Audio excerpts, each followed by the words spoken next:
Nanindigan ang Department of Justice na maaaring isuko si Senator Bato de la Rosa sa International Criminal Court sa ilalim ng Republic Act 9851. Isa rin daw paraan ay sa pamamagitan ng extradition. Para sa update, nasa linya si Camille Samonte. Camille, paano ipaliliwanag ng DOJ itong probisyon ng RA 9851 kaugnay sa pagsuko nga ng isang suspect sa International Criminal Court o Tribunal? Oo. Cheryl, ang sinasabi kasi ng DOJ, kung babalikan natin yung kanilang mga previous statements, sinasabi nila na dalawa nga yung option na nakikita nila. Yan na yung either through extradition o yung surrender sa ilalim nga yan ng RA 9851. Pero kasi Cheryl, may mga nakabinbin ngayon na petisyon sa Korte Suprema na kung may question dito nga sa legalidad ng pagpapatupad ng warrant of arrest ng ICC noon kay dating Pangulong Rodrigo Duterte. At may panibagong petisyon na rin na kung may question dyan, pertaining naman dito kay Senator Ronald Bato de la Rosa. So, ang previous statement na sinasabi ng DOJ is it would be prudent na hintayin nga nila muna itong desisyon ng Korte Suprema bago aktuhan itong warrant of arrest. Pero sinasabi lang ni Attorney Paula Martinez na itong kung susundin yung RA 9851, kasama yan doon sa options ng gobyerno kung pag-i-implement nga itong ICC warrant laban kay Senator de la Rosa. Cheryl. So ano ang pinagkaiba, yung pagkakaiba ng RA 9851 at extradition process? Oo. Cheryl, dito kasi sa RA 9851, pwede siyang isurrender, no? Parang katulad kasi nung nangyari noon kay dating Pangulong Rodrigo Duterte.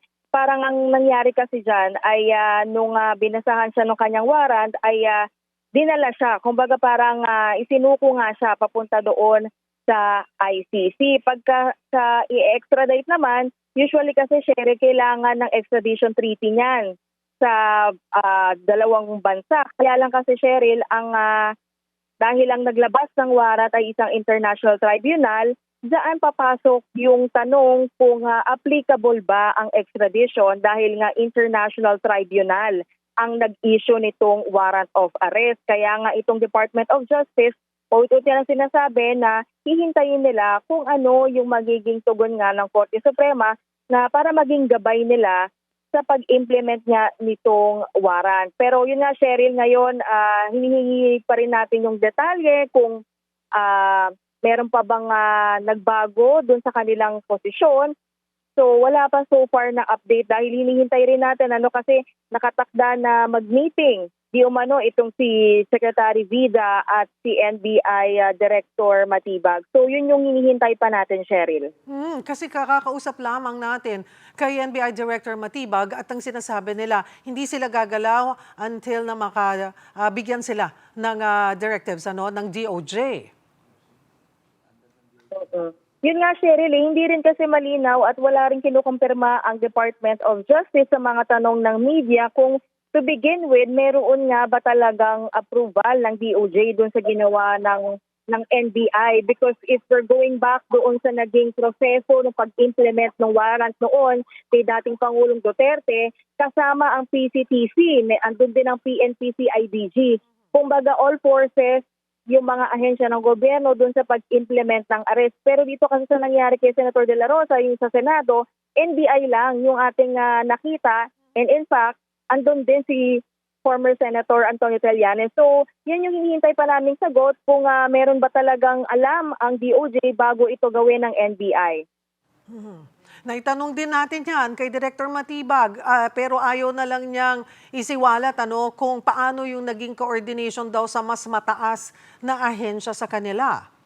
Kasi tinanong din namin, bakit NBI ang nanguna dito sa operation na ito?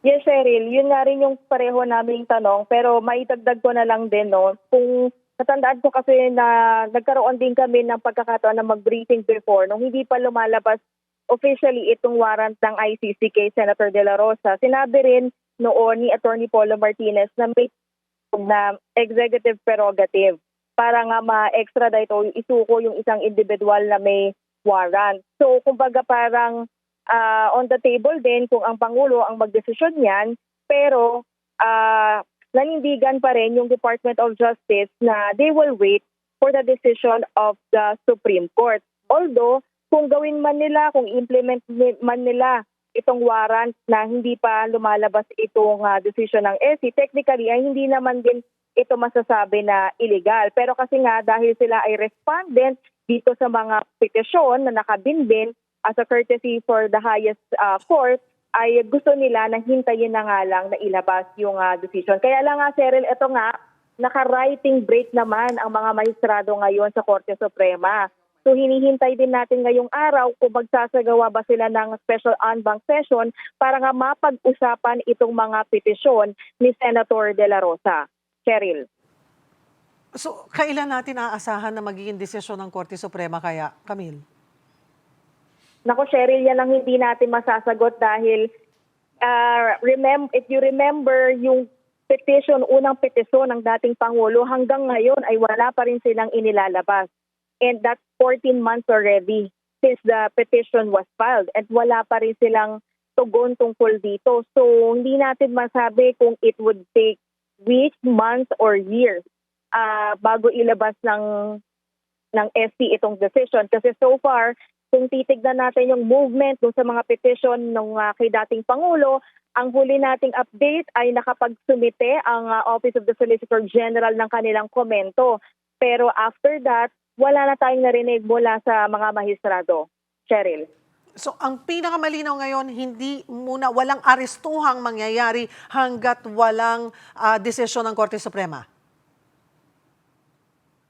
Cheryl, yun yung naging posisyon noon ng Department of Justice at yun ang kanilang inulit ngayon. So, I guess yun yung pagbabasihan natin. But if there will be changes sa kanilang posisyon, ay nakaantabay tayo sa Department of Justice at kung may ilalabas din na desisyon ang Korte Suprema. Cheryl. Maraming salamat, Camille Samonte.